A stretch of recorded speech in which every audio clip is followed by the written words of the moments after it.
On va commencer par qu'est-ce qui augmente la spasticité. Donc, la spasticité, ça nous aide à travailler notre patience également. Les mouvements rapides vont augmenter votre spasticité. Bonjour et bienvenue sur NeuroGym en ligne. Pour ceux qui sont nouveaux parmi nous, bienvenue sur notre plateforme. Je vais prendre le temps de me présenter. Je m'appelle Cindy Gauthier, je suis physiothérapeute spécialisée en neurologie. Et j'ai une question pour vous. Est-ce que vous êtes tanné d'avoir des tensions musculaires, d'avoir de la spasticité, de ne pas contrôler vos bras, vos jambes à certains moments et de vouloir juste vous sentir un petit peu reposé? Bien, c'est le sujet de la capsule d'aujourd'hui. En fait, je vais vous parler de spasticité. Et la semaine passée, on vous a posé des questions sur les réseaux sociaux. On vous a demandé qu'est-ce qui augmentait votre spasticité et quels étaient vos trucs pour la diminuer. C'est ce qu'on va parler aujourd'hui. J'ai vraiment envie de vous donner des trucs, des conseils pour vous aider à mieux gérer votre spasticité et à vous sentir bien. Donc, premièrement, il faut vraiment comprendre que la spasticité, c'est un phénomène qui est vraiment complexe, qui n'est pas encore tout à fait connu, donc tout à fait compris totalement. On voit même que chez certaines personnes, donc des conditions différentes, soit quelqu'un qui a eu un AVC, une lésion médulaire ou la sclérose en plaques, la spasticité ne va pas se présenter de la même façon. Par contre, elle va être pas mal influencée par les mêmes caractéristiques, par les mêmes facteurs. Puis ça, c'est les facteurs sur lesquels on peut agir. Je vais vous dire tout de suite, la spasticité, c'est difficile à traiter. Moi, c'est vraiment une chose que je travaille beaucoup avec les gens et malheureusement, tant qu'on n'a pas une récupération neurologique vraiment grande, il va souvent toujours rester un fond de spasticité. Mais vous pouvez tout à fait apprendre certains trucs, éviter certaines choses pour la diminuer, mieux la gérer, puis qu'elle vous incommode beaucoup moins dans votre quotidien. On va commencer par le négatif. On va commencer par qu'est-ce qui augmente la spasticité. Donc, la spasticité, c'est vraiment c'est un réflexe. On appelle ça un réflexe d'étirement, mais c'est pas toujours dans des modes d'étirement, mais c'est une réaction de notre corps. Donc, quand il y a un manque de connexion entre le cerveau et le corps, bien là, il y a des contractions qui se font, un peu de protection, même si on n'est pas nécessairement en danger. Parce que dans notre cerveau, il y a un système d'inhibition. Donc, il y a beaucoup d'informations souvent qui est rendue. Puis là, notre cerveau inhibe pour dire non, tout est correct. On n'a pas besoin de contracter le muscle, on n'a pas besoin de réagir. Et à ce moment-là, il n'y aura pas, chez quelqu'un qui n'a pas de condition neurologique, il n'y aura pas de spasticité, il n'y aura pas de contraction. Donc, il faut comprendre que c'est vraiment quand notre corps est en alerte. Donc, si on se met dans des situations où on est encore plus en alerte, bien, ça va être beaucoup plus rapide pour que l'espace se déclenche, la spasticité va être plus grande. Donc, vous avez été nombreux à dire le stress, le manque de sommeil, parfois certaines choses que vous mangez qui sont inflammatoires. Quand on a des lésions aussi sous-lésionnelles ou dans un endroit de notre corps que notre sensibilité est réduite, dans le fond, qu'il n'y aura pas cette inhibition-là ou que le cerveau, qu'on ne pourra pas nécessairement comprendre tout ce qui se passe, il va avoir des réactions de spasticité. Donc, des vêtements trop serrés. Si on a une lésion, donc on fait attention à notre peau, surtout si on n'a pas beaucoup de sensations.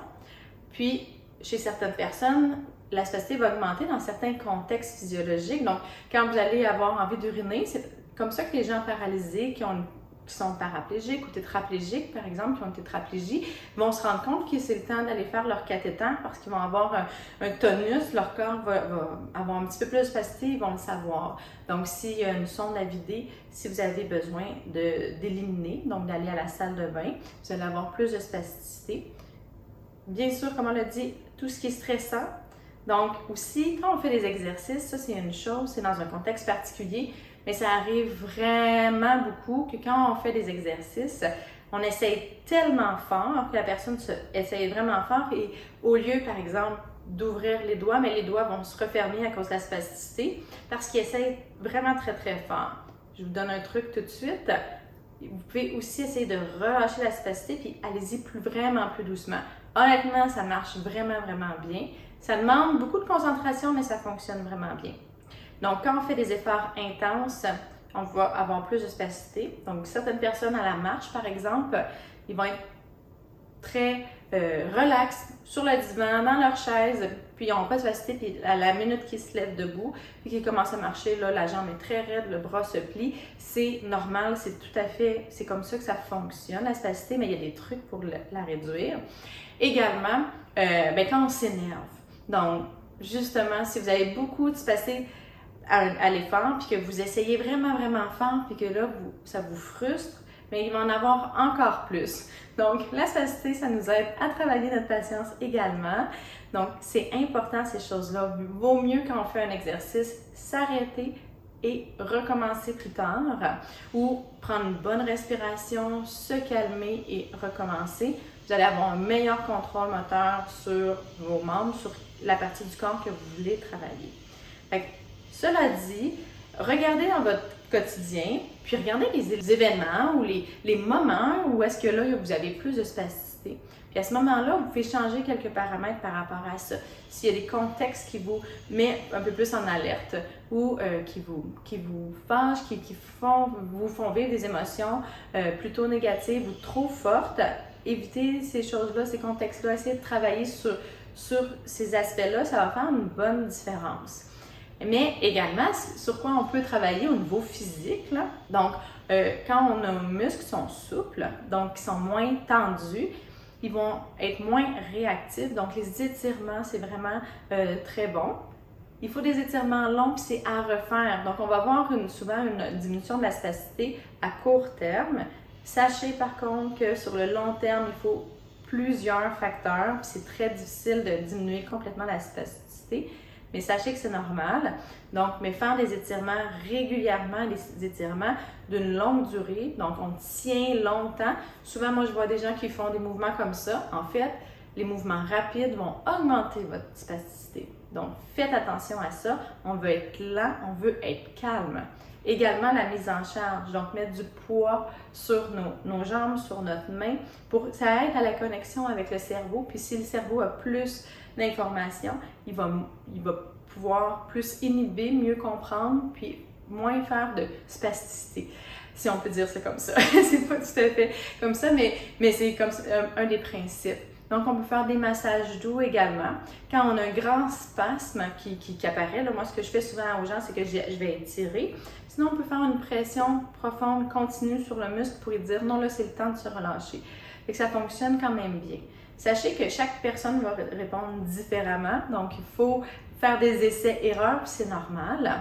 Une autre chose, c'est de faire régulièrement de l'activité physique, c'est de rester en forme, puis ça va aider pour votre contrôle moteur, ça va aider à avoir une meilleure perception corporelle, donc une meilleure connexion, ça aide pour la neuroplasticité et ça permet qu'il y ait une meilleure inhibition, un meilleur contrôle et moins de spasticité. Également, tout ce qui réduit votre stress, comme je l'ai dit, donc un bon sommeil, une bonne qualité d'alimentation, une bonne alimentation.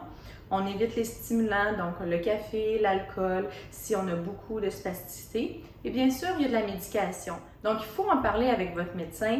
Il y a de la médication, il y a des injections de Botox, il y a de la médication orale.